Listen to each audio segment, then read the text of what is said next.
are going to go to Yorktown, Virginia. It is sort of a continuation, but not really, of Jamestown. Jamestown was last month, if you were here, and that is the birthplace of American history.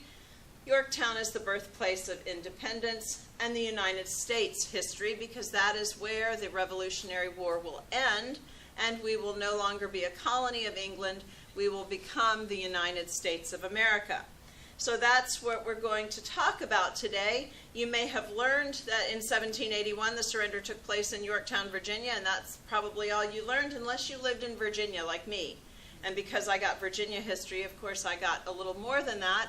And because I lived in Williamsburg, I would go to Yorktown often. It was just 10, 15 minutes from my house. So I'm very familiar with Yorktown. So before we get to the questions, just a little overview. As I was researching this and I was thinking about the end of the Revolutionary War and the colonial beginnings of America, I knew the 13 colonies. I knew the original 13 colonies. I had to take a test on them when I was in 4th grade. I could name them, but I couldn't have told you when they came into being a colony other than Virginia, 1607, and I remembered that Massachusetts was 1620 with the Pilgrims, because that's what I learned. So as I looked at the entrance of all of the colonies, I was kind of intrigued at when they did come to America, when the different colonies were founded. So we'll start with Virginia, 1607. Then we jump ahead to Massachusetts in 1620, New Hampshire in 1623, Maryland in 1632, so we jump ahead almost 10 years. Connecticut and Rhode Island, 1636, Delaware, 1638. Carolina, we were only one originally. They won't split until 1712. Carolina did not become a colony until 1663. New York and New Jersey, 64. Pennsylvania, 1681. And the latecomer to the colony party was Georgia in 1732. I had no idea they came in that late. I'd never thought about it. And then I put that in perspective that was only 50 years before the Revolutionary War ends. You know, that was like nothing when you look at the rest of the colonies that came in the 1600s. So that's just a little overview of that. Now I think if we go to the next one. So before we get to the questions, an overview of Yorktown and the development of this area. Jamestown is down here, Williamsburg, Yorktown. So Jamestown was 1607, and by the time we get to the 1630s, Virginia is branching out. Virginia is growing, and it was mostly because of the tobacco. And if you were here last time, I talked about the tobacco. The tobacco that you plant this year, you can't plant tobacco in that spot next year because it completely leaches all of the minerals out of the soil. So they needed more land. So people in Virginia were growing and spreading out to have more land. And in the 1630s, we had a number of locations in Virginia just for that. One of them was Middle Plantation. That will become Williamsburg. And you can see it sits right in the middle of the James River down here and the York River where Yorktown is. So it was called Middle Plantation, and that's what it would remain until the 1690s. Yorktown also got its start in 1630, but it was originally 2 miles downriver, just a little ways down here. But by the time we get to the 1690s, we need a deeper port in Yorktown. The water was not deep enough where it was. The colony has grown. There are more ships coming in from England to both Jamestown, which was also still a port, as well as Yorktown. So they move it upriver about 2 miles, and Old York just sort of falls into forgotten history. No one really knows about Old Yorktown. So by the 1690s, then several things will happen. In 1691, the Virginia Port Authority will establish this new port and move Yorktown. And also in 1693, we will get the establishment of the College of William and Mary in Williamsburg. And then Williamsburg will become the capital, and the name will be changed from Middle Plantation in 1699. So that's really when you start to see a booming growth in Virginia. So by 1699, this is a very, very busy area. And Yorktown was an extremely busy port city. So that's just an overview. Who has number one? What was Yorktown like before the Revolutionary War? So what was Yorktown like before the Revolutionary War? Now, the next 2 pages, we're going to kind of jump back and forth. So if you could go to the next page first. This was poor planning on my part. So the first thing I want to point out is the church. It is now called Grace Episcopal Church. Back then it was the Yorkhampton Parish. It was the Church of England back then, as all of Virginia churches were. That building was built in 1697, and it is an original building. Now, by colonial law, you were required to attend the Anglican Church at least once a month, whether you believed or not, whether you were an Anglican or not. So even the Jewish man in Williamsburg who was running the mental hospital had to go to the Bruton Parish Church in Williamsburg once a month, because that was the law, that you attend the King's Church once a month or you were heavily fined. That is why with most of our founding fathers, many of them were from Virginia and were forced to go to church, whether they believed or not, or whether they wanted, to follow that denomination. That is why they came up with the separation of church from state and freedom of religion. It all goes back to this. Now, if we could go back 1 page, I'm really sorry. So now, this building in the middle, the Customs House. The Customs House was built in 1721. Now, by 1721, we now had this port city, all of these ships coming in, and they had to go someplace and pay their taxes or their customs to come in. So they marched up the hill, the ship's captains did, to pay at the Customs House, which was built in 1721. It still stands today. It's an original building. And at this time, Yorktown had been laid out very neatly. There was a main street up on the bluffs, and there is a high ridge that overlooks the river. And it's beautiful in the wintertime when the leaves are off the trees and you can see the river. So you have Main Street up, and then down a pretty steep hill along the waterfront is Water Street. And that's where you would get all of the wharves and warehouses and storehouses and some taverns and such. That was sort of the hub of the city down there, or the town. And then connecting the two, there were 7 side streets that came up the hill. So you would come up this hill and pay your customs. Now, eventually, this house will be for sale in the 1920s. And in 1922, a woman named Mrs. Blow purchases the building. She purchases it because she is a member of the Daughters of the American Revolution Comte de Grace chapter, and she wants that building for her chapter. So she buys it. And then, over the next 2 years, the ladies of the DAR in that chapter raised enough money and bought it from her. The Comte de Grace chapter still owns and maintains that building today, and they still hold their meetings in it. Now, during the Civil War, it was used as headquarters for both Confederate and Union generals. During the Revolutionary War, when the British soldiers come in, they will use that building as a barracks. So that's the Customs House. Now, another thing that stood out was the windmill up here. The windmill was up on Main Street, but up on, kind of at the end of town, on an even higher bluff. And everyone could see it. It was very small, but it set up on the hill so everyone could see it. Now, the windmill was grinding corn, and it was grinding corn for people who lived in Yorktown and right across the river in Gloucester. So the people in Gloucester, there was nothing in Gloucester. They had to come to Yorktown, and there's still nothing in Gloucester. So if you go to Tidewater, Virginia, don't even plan a day in Gloucester, because there's really not anything there to see. There is a little bit. So the people of Gloucester also had to come over to Yorktown, and they would grind their corn here. This little windmill would not survive the test of time. Eventually it will just fall into disrepair, it'll fall apart, but now it has been reconstructed, and it sits on the grounds of the Waterman's Museum on Water Street. So you can still go into it, and it's cute. It's just this cute little white windmill. But back then it's set up on this bluff. And what I thought was interesting is when you read accounts of ships coming in and people coming into Yorktown, they all say that they looked for the windmill. The windmill was like a beacon that called them in. And I thought, isn't that funny? That's what you normally say about a lighthouse, you know? But this was their beacon. That's what they looked for, to know that they were finally in Yorktown, was the little windmill. So now if we go back to, we're going to look at this building, the Swan Tavern, and go back up one more. Down here, the Nelson House.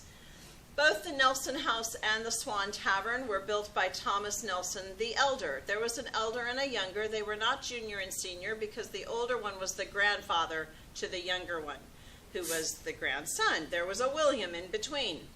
So they were the older or the elder and the younger, but they're always referred to as junior and senior. So senior built the Swan Tavern and the Nelson House.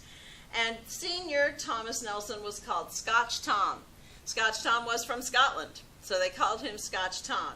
Eventually, the house will go into his grandson's possession, and the house will be used as a hospital during the Civil War period, but it will withstand the siege of 1781 as well as the Civil War. This one will not make it through the Civil War period. You see, during the Civil War, the Confederates had control of the peninsula and Yorktown initially, and then in 1862 they had to evacuate the peninsula. And when they did, the Union Army came in. So the Union Army now has Yorktown under its control, and they decide to store gunpowder and ammunition in this building. And we all know what happens to buildings that you store gunpowder and ammunition in. They go boom! And this one went boom in December of 1863. It also took out half the town at that end of the town. It was a horrible explosion. So it has been reconstructed to as it was back then. And this was the premier tavern. By 1750, Yorktown was this bustling, busy seaport city. They had a population of about 2,000 people, and 60% were slaves. The tobacco. So anyone who was coming to Yorktown, that was the tavern that you wanted to stay in. It was called the Swan Tavern. So now, last but not least, is the ferry. Right here, the Colonial Ferry. So right across the river in Gloucester is how you got back and forth from Gloucester to Yorktown. Virginia had a number of colonial ferries. This is typical. It was basically a raft that was big enough for a wagon or a cart and one animal. I mean, you might be able to get two. There's two here. But they were very small. They were nothing elaborate. And they were run by ferrymen, two ferrymen, who would oar. They had very long oars, and they would just row across that body of water. The York River is 90 feet deep in some places. So you had these very long oars. So the ferries were run by the Virginia House of Burgesses. That was the kind of the umbrella of the government that they came under. And what I found very interesting was who was running the ferry in 1774. They did not have two ferry men running it. They had two ferry women. Yes. Two women were running the ferry in 1774, and they put a notice in the Virginia Gazette out of Williamsburg that their ferry was the most superior ferry in the entire colony of Virginia. Of course it was. So the ferry was kept on the Yorktown side of the river. So if you live in Gloucester, how are you going to get the ferry if it's over on the York side? Well, there was a big bell right there at Gloucester Point, and you just banged on that bell until you saw the ferry coming over. So that's how you summoned the ferry. So that is what Yorktown was like before the Revolutionary War. Number 2. Now we're good with pictures and such. What was the Yorktown Tea Party? So what was the Yorktown Tea Party?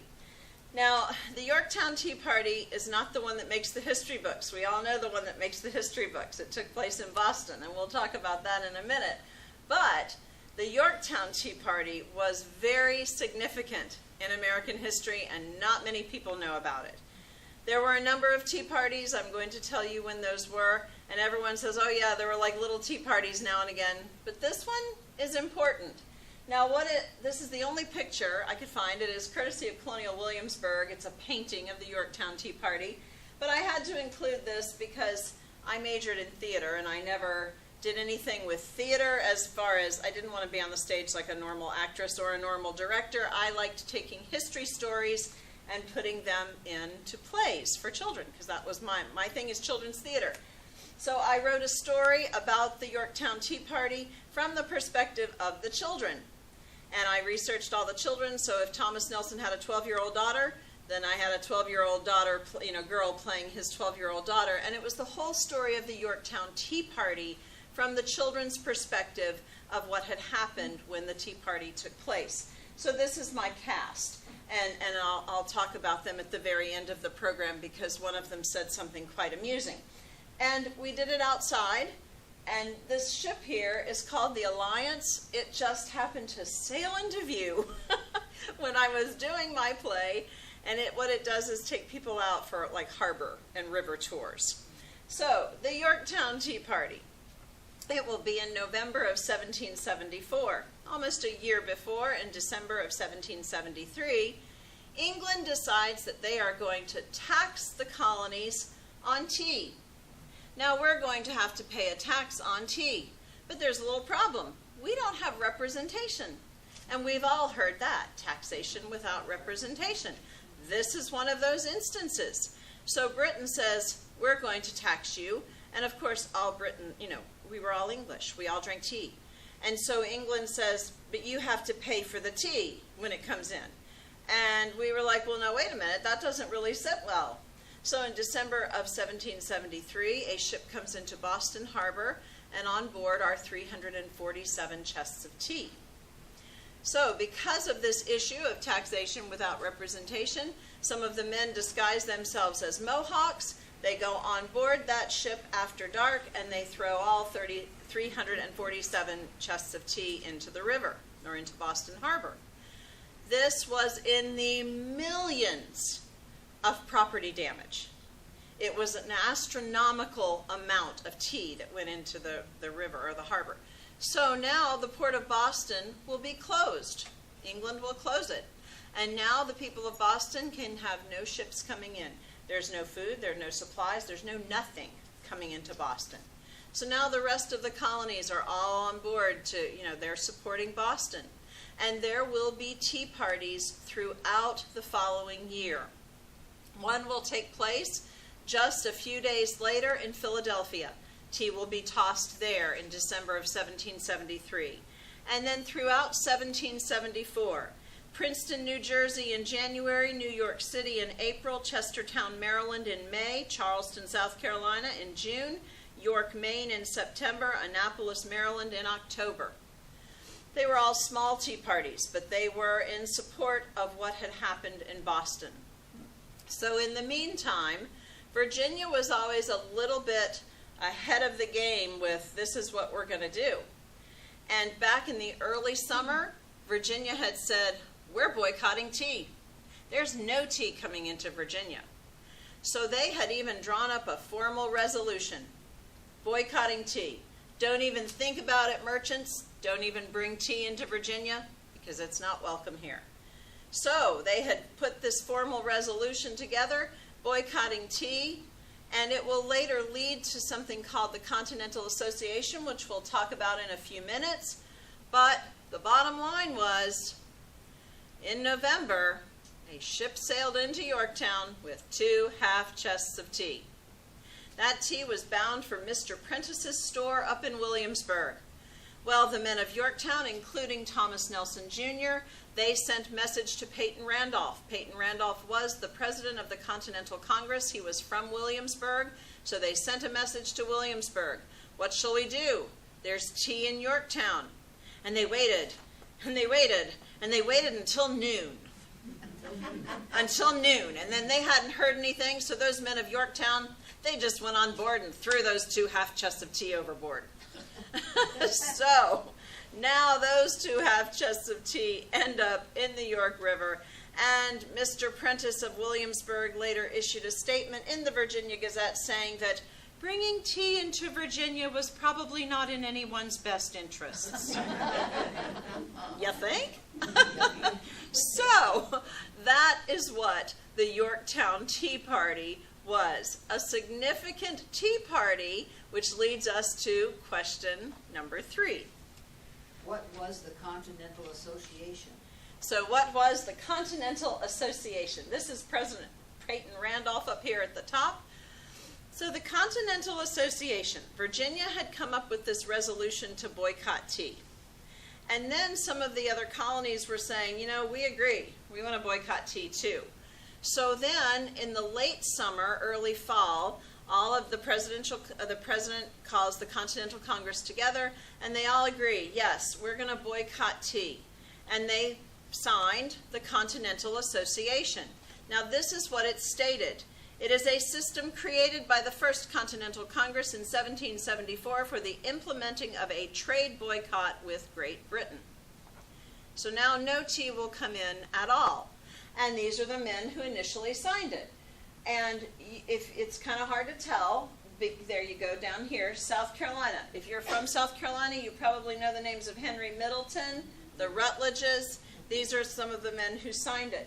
If you count, there's only 12 here, because Georgia wouldn't sign it. Georgia said, no, if we sign it, the king won't protect us from the Indians. So they wouldn't sign it. You know what? England really didn't care about protecting Georgia anyway, as they would later find out. So Georgia wouldn't sign.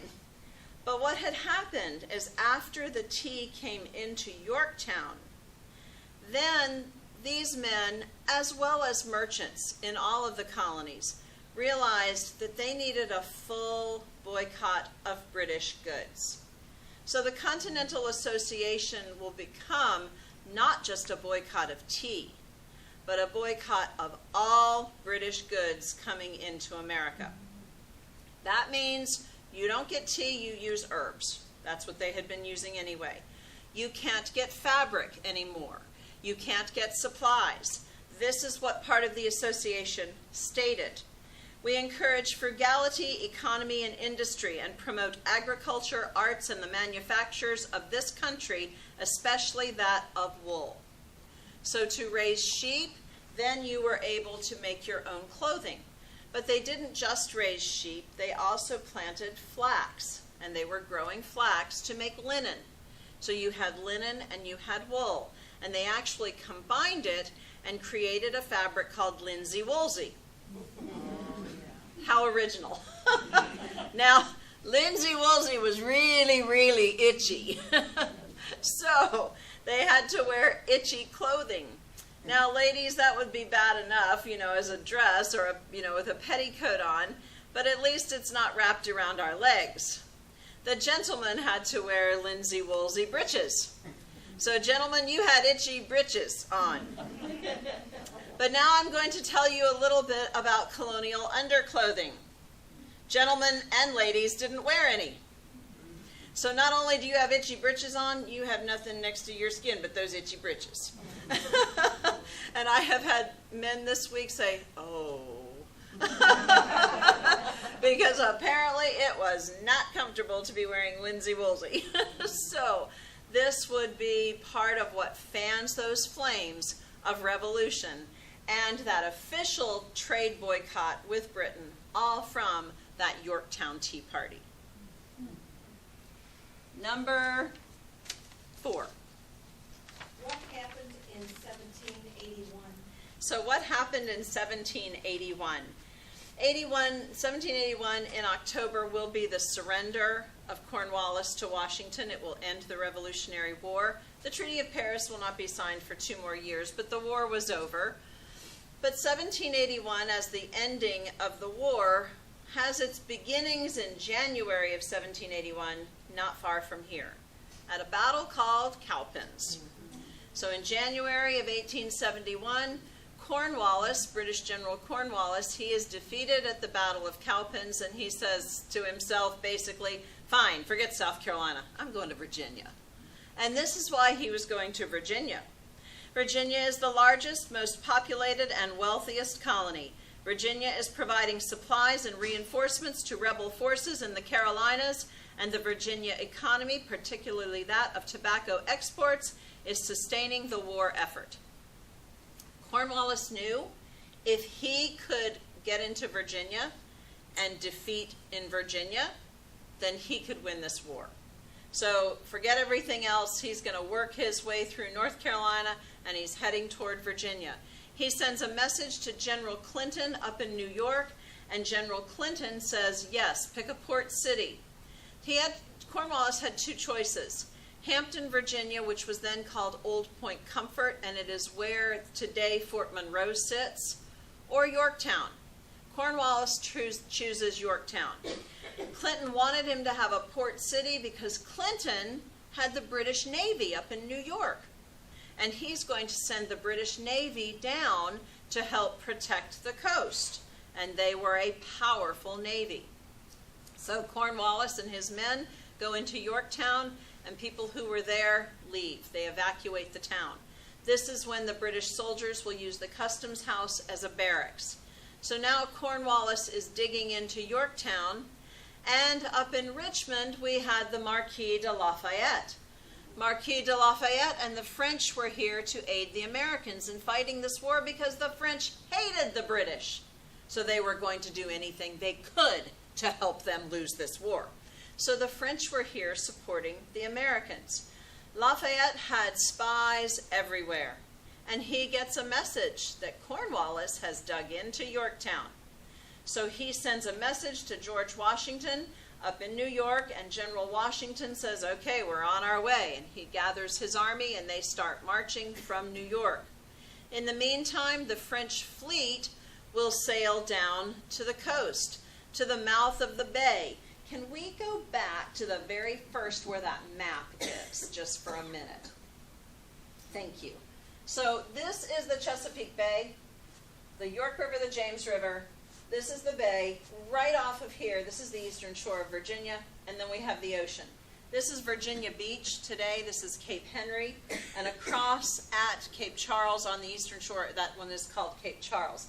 This is the Chesapeake Bay Bridge Tunnel. It connects the two. It's about a 20-mile bridge, tunnel, bridge, tunnel, bridge. And so that's what this road is here. So the French fleet sails down, and we have up here in Yorktown, we have Cornwallis, and he's got about 60 ships. The French had a lot more than 60 ships. So they come down, and there is what was called the Battle of the Capes that took place right out here. And Cornwallis realizes that he cannot defeat this French Navy. So he withdraws, and he just goes back into Yorktown. He's just going to hunker down in Yorktown and wait for General Clinton to send the British Navy. Well, after he withdraws and he's waiting, then the French build basically a blockade, just ship to ship all the way across, so that when the British do arrive, they will encounter the French Navy first. Now we can go back. Thank you. So now the French have built this blockade, or this barricade. Washington has arrived. The French army, the American army, the British army, they are all building forts and redoubts and all sorts of things, and the battle will commence in the fall. Now, as the battle went on, Clinton up in New York kept sending messages to Cornwallis. I'm coming, don't worry, I'm coming. And Cornwallis was like, I need help. And he wasn't showing up. So finally in October, Cornwallis says this. He says, sorry about that. Ugh. He says, I am running out of heavy ammunition and I lack transportation for my equipment. Many of my guns are disabled and my troops are reduced to eating rancid meat and wormy biscuits. Dysentery and smallpox have broken out in my army. Cornwallis knows that the only thing he can do is surrender. And he says that was the only humane thing he could do for his men. So on October the 19th, 1781, Cornwallis will surrender to George Washington, and the war is over. So on the fields, the battlefields of Yorktown, that is where it will come to an end. Now, about a month later, they get word in Britain that Cornwallis has surrendered, and Lord North exclaims, "Oh God, it is all over." Yes, Lord North, it's all over. And if it wasn't, then we'd all be talking like this today. So it was all over. In the meantime, Cornwallis has surrendered. Clinton sends a message to Cornwallis and he says, "I'll be there in about 2 to 3 weeks. Day late and $1 short, dude." So that is what happened in 1781. Number 5. What is the story of the sunken fleet? The story of the sunken fleet. See, I said it right. I thought it was number 6 before, but the sunken fleet. So this is just a depiction of the French Navy out here in that blockade. And this is an old map of Yorktown. This is the actual town, and these are Cornwallis's 60 ships.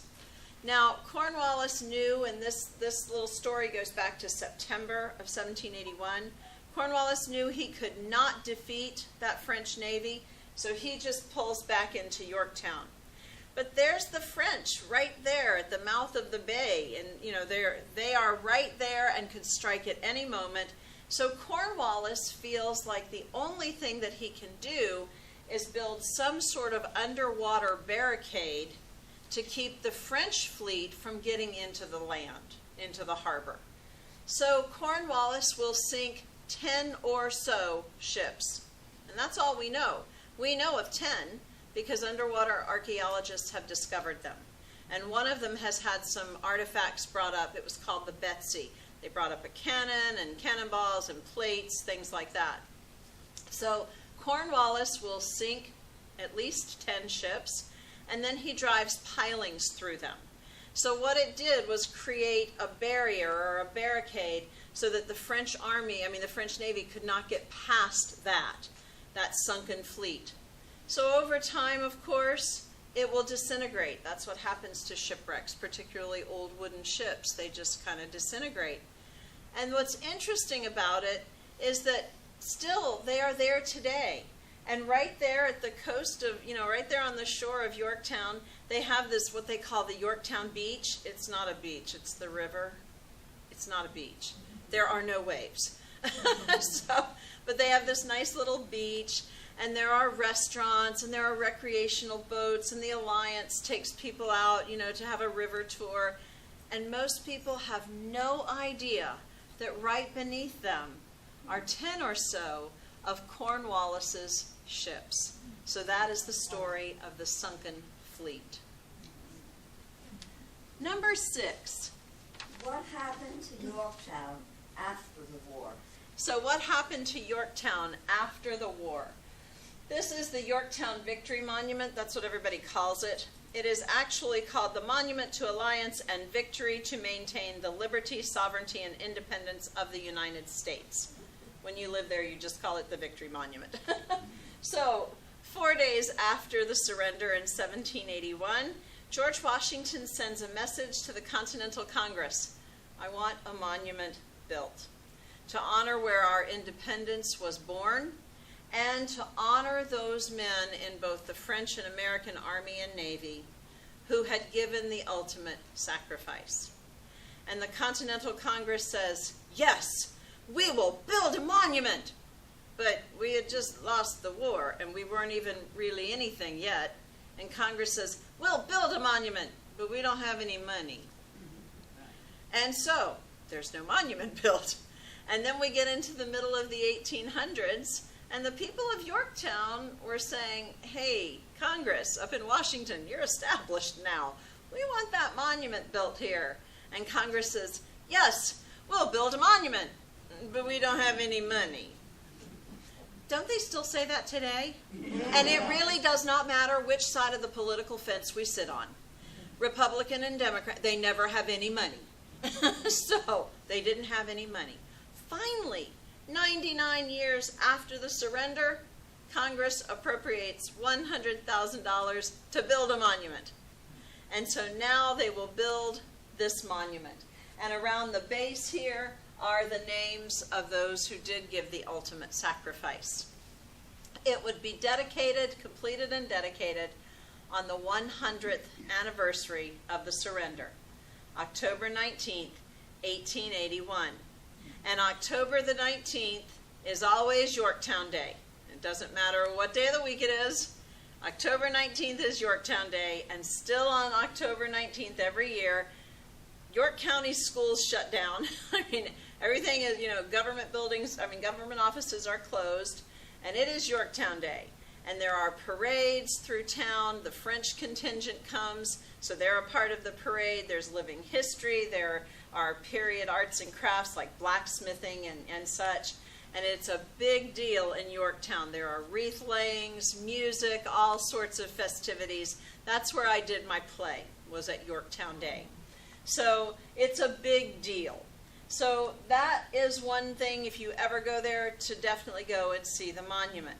Now, as far as the rest of Yorktown after the war, so Yorktown was pretty quiet. The British had come in 1781 and had taken over the town. The town had been damaged. The windmill had been damaged heavily during the British siege. And the church had been damaged. They could repair it. It wasn't in total disrepair. So they repair the church, and little by little people are moving back and they're fixing up their old homes. And then in 1814 a fire sweeps through town and took out one whole part of the town. So we have the fire. Then we have in 1862, we initially have the Confederates coming in, and the Yorktown is under their control. But then when they leave, the Union soldiers come in. They will both use that customs house as their headquarters. The Union soldiers will use the Nelson House as a hospital after the Battle of Yorktown, the Civil War version. And some of the Union soldiers will carve their initials and their names in the bricks around the door of the Nelson House, and you can still see that to this day. So then as we get into the early 20th century, several things will happen to boost Yorktown. First of all, we will have a number of things just in those early 20s and the first 20 to 30 years. And one will be the United States Navy. They will come into Yorktown, and just above Yorktown on the York River, they will construct the United States Naval Weapons Association. It's one of those places that you do not go in swimming. You don't go past a certain point. You don't take a boat into their waters because they shoot first and ask questions later. It's top secret. So the weapons station is there, but what that did was bring in people. It brought in military families. So that was one of the growth parts of Yorktown. Also, we had the National Park Service come in. They wanted to commemorate where independence was won, and they purchased all the land just outside of the town that the battle had been fought on. It is a huge battlefield. You can't walk it. You have to drive it, and there's an audio that goes along with it. So the National Park Service comes in, and they establish the Battlefield Park. They will also purchase the Nelson House and restore it to its 18th century glory. And they will also then rebuild the Swan Tavern. So now you can see, and there were other houses too that the Park Service purchased, and they have restored those. Another one is the Dudley Diggs House, and that is where the park, the superintendent lives. So Yorktown was becoming restored. People wanted to come see it.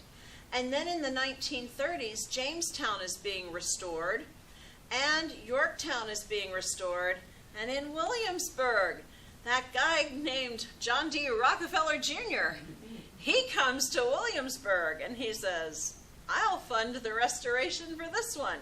So Williamsburg is being restored. And then in the 1930s as well, we had the CCC, the Civilian Conservation Corps, and they will build a road that goes from Jamestown up through Williamsburg to Yorktown. It is called the Colonial Parkway. It is a beautiful 25-mile drive. If you ever go, you always need to drive the parkway. And I used to go that way whether I was in a hurry or not, because it's just a beautiful drive. And there are shorter ways to get places, but the parkway is the most relaxing, and no matter what season, but particularly in the autumn, it's gorgeous. So that brings in those three areas which is now known as the Historic Triangle. So between the military and then the restoration in the 30s, it is a busy tourist destination now. Number 7. What is the Yorktown onion? So what is the Yorktown onion? All this talk of history, and now we're going to talk about an onion. So, first of all, a little background on the Yorktown onion. The Yorktown onion is not native to America, but for many, many years, it was unique to only Yorktown. Because during the Revolutionary War, a shipment of fodder came over. And in the fodder were these random seeds. These random seeds. And they dispersed. And they grew. Well, they are actually a wild garlic. They are in the garlic family. And some people call them wild garlic, some call them wild onions, some call them wild leeks. They are a garlic. They grow to be about 3 to 4 feet high. And these little purple, they don't have flower petals. They're like little seed cases. Those little purple heads are about this big around. They are beautiful. And they grow down at the Yorktown end of the parkway. They only bloom in May and June. So if you go and you don't go in the fall, go during May and June when you can see the Yorktown onions blooming, because they are lovely. Now today you can buy these seeds. You can plant them in your front yard. So they're not unique to Yorktown anymore. But these are unique to the original ones. These are the descendants of those seeds that came over during the Revolutionary War. So they're very special to Yorktown. They do grow along the Colonial Parkway, and if you go and look at them, admire them, but do not pick. Because Chapter 17, Article 3, Section 1735, subsection B of the Code of the County of York, Virginia states, the gathering or collecting of the Yorktown onion shall be prohibited. So if you pick it, it's a federal offense. And you will have a federal crime. It is a misdemeanor, but nonetheless, you will have a federal offense behind your name if you pick those onions, and you are fined for picking them. So they are quite serious about protecting the Yorktown onion, but they go back to the Revolutionary War period. So that is what happened in Yorktown, and where we get the birth of our independence and the birth of the United States. And I hope you've learned something today that you didn't know about where this took place. Thank you. So we are going to sing 2 songs. The first one, you won't know. No one knows it. You might recognize it, though, because I have had several people, I've said this all week and last week, I have said, the first one you won't know. Well, I had a lady last week say, I have heard that tune. It's an old, old English folk song. So she had heard the tune, but she didn't know the words. And then earlier this week, I had a lady say, is that a hymn? And I said, it's an old folk song, and it's a love song. And then I told the story about the children that were in my play. We did this song in my play because we incorporated music and colonial dance as well. So I said, no, it's a love song. And it's got a bazillion verses. We're going to do one. But one of the verses says, I leaned my back against an oak, thinking it was a sturdy tree. But then it bent, and then it broke. So did my love prove false to me. And one of the 9-year-old boys in my play said, see, that's what happens when you fall in love. So there you go. So I said, no, it's not a hymn. It's a love song. But then another lady spoke up and she said, no. That song is not a hymn, but that tune is in the Presbyterian hymnal. Okay, well, I don't know Presbyterian hymns, but apparently there is some hymn in the Presbyterian hymnal that has used that tune, and then just, of course, different words, which happens so many times with folk songs. You know, you'll hear the same tune and think, oh, that's not the original, someone had just borrowed the tune. So it's called The Water is Wide. And so you may know it. Some of you may know it. And what it was actually done, it was sung as a call and repeat. So I sing the first line and then you repeat it. I do the second line, you repeat it. I'm going to sing it through first, all the way, and then we'll do it as the call and repeat.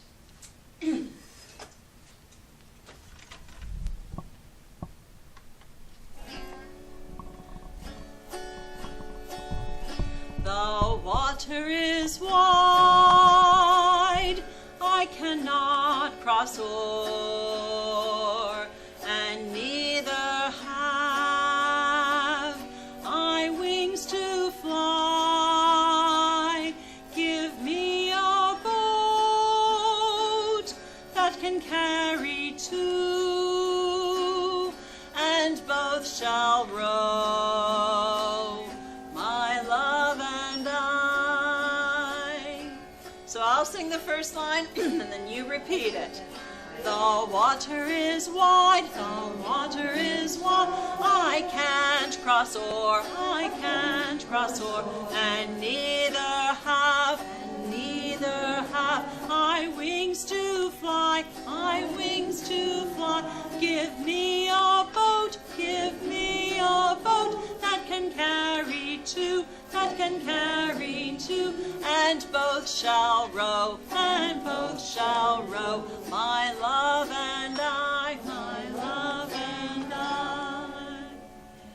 Isn't that a beautiful song? It really is. So some of you have heard that. You're the actual first group that most people had heard it. I mean, no one else was except for those few people. Just the tune, not the words. Oh, is it? Okay. So it's not just those Presbyterians. It's the Methodists too. Now the second one, you'll know this one. You can all join in and sing along. It's a song that everybody does know. And it's got a little bit of a funny story though. The story is that at the surrender on October 19th, 1781, the British are marching out to lay down their arms. And as the British were coming out to lay down their arms, the British fifers were playing a tune called The World Turned Upside Down. And the world had been turned upside down for the British because they just assumed they were the most superior nation in the world, and no one would ever beat them at anything, and they just lost. So they were playing this tune called The World Turned Upside Down. But the Marquis de Lafayette leans over to the American fifers and he says, "Play the Yankee Doodle." So we will sing the Yankee Doodle.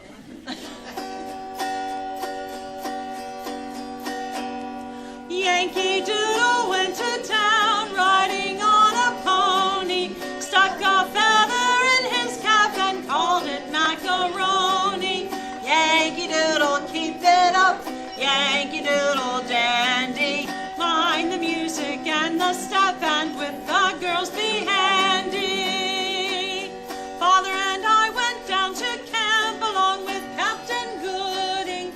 There we saw the men and boys as thick as hasty pudding. Yankee Doodle, keep it up, Yankee Doodle dandy. Mind the music and the step, and with the girls be handy. Well, thank you. So next time when I come in, we are going to stay in the colonial period 1 month more, and we are going to go to 20 years before Jamestown, to the first colony that came to what was, it's now modern-day Roanoke Island on the outer banks of North Carolina. They did come in 1587. They were to establish the first permanent English colony. When they get here in 1587, it was 117 men, women, and children.